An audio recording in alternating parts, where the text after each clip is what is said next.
খবরদার ঘুম যাইও না থাইকো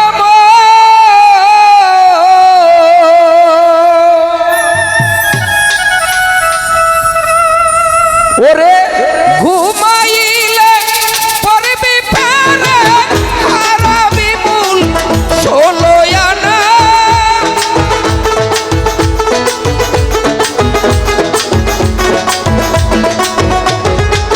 ঘুমাইলে পড়বি ফেরে সবাই হারাবি মূল ষোলো আনা এই কোমল সুচৈতন্যে জ্ঞান নয়নে ঘুম যাইও না তাই কবর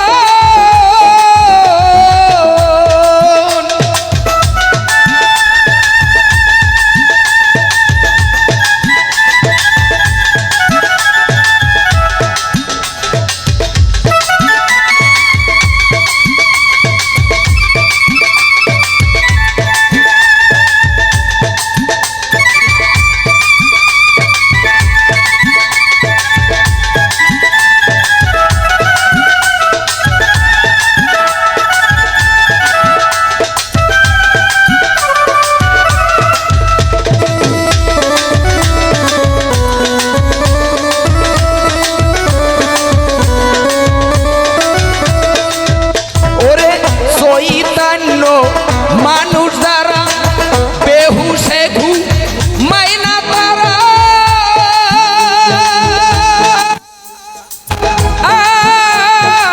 সদাই দেয় রূপের পাহারা সাধু যারা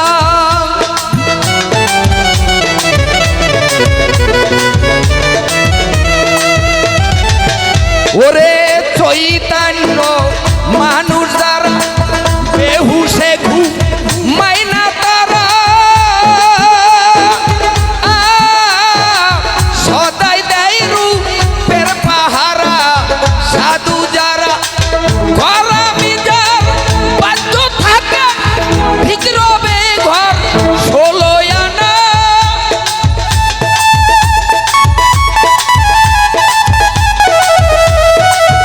ওরা মুল্লুক জানদার সিদ্দিক সাদার বাধ্য আছে ঠিক রবে ঘর ষোলো আনা তাই কোমর সুচৈতন্যে জ্ঞান নয়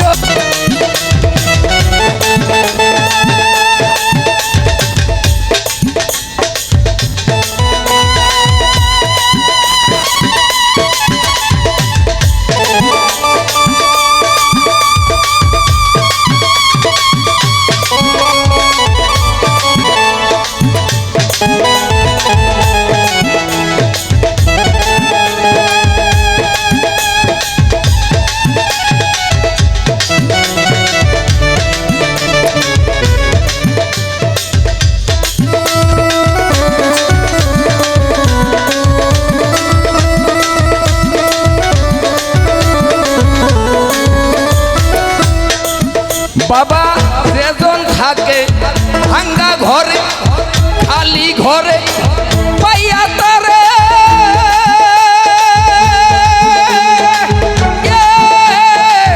বারে বারে ওই শয়তানে তাই যাত না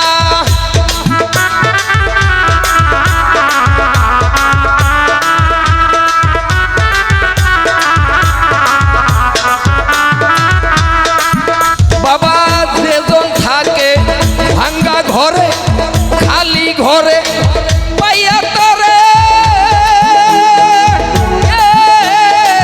বারে বারে ভাঙ্গা ঘরে দেয় যাত না সারা বাড়ি ফালাই না ঘর ওই ঘরে কেউ বাস করে না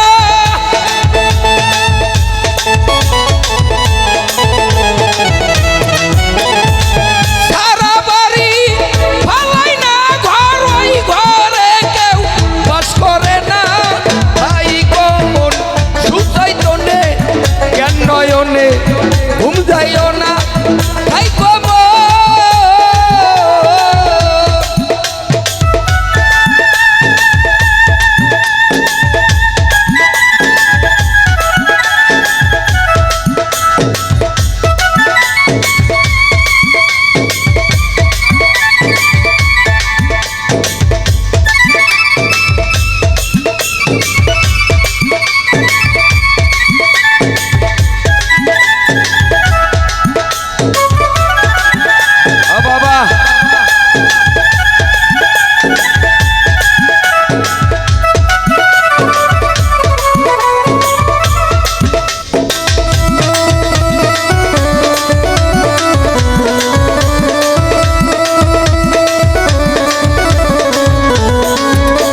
উদিবাড়ির মনসুর শাহ দরবেশ, ওনার যিনি মুর্শিদ জিটকা শরীফের দেওয়ান আব্দুর রশিদ চিশতি,